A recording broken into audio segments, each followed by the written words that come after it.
Assalamualaikum warahmatullahi wabarakatuh. Okey, hari ni kita try tengok market US sekejap Market US kita ambil 4 stok lah, MLab, MTZ, RL dan Uslim lah ya.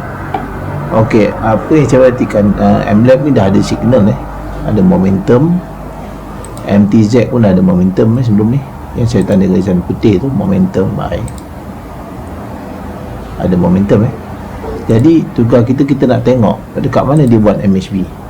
Market down volume nampak dia buat kat sini, dia rebound pada BB MHB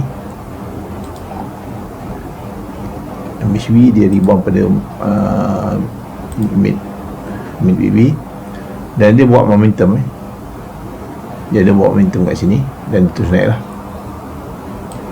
ada momentum. Okey, MTZ pula dia ada buat momentum signal. MHB nampak dia rebound pada mid BB juga, nampak dia punya karakter dia bukan sama MHB, dan dia terus naik. Confirmation dia dia tak buat lagi momentum di time frame M15 kalau dia buat momentum time frame M15 ni, dia insyaAllah dia akan naik lagi lah.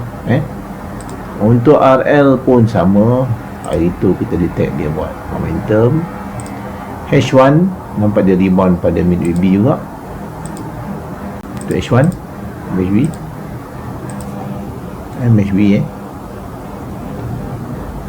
dan untuk confirmation dia kena buat momentum buy di time frame M15. Okey, Uslim pula, United States Line, dia ada buat momentum, dan H1 MHB di sini tak sampai MHB MHB time momentum jangan masuk dulu tunggu dia retrace untuk re-entry MHB. Okey, M15 dia belum buat momentum untuk confirmation lah. Okey, itu saja untuk teknik BBME untuk market US. Assalamualaikum.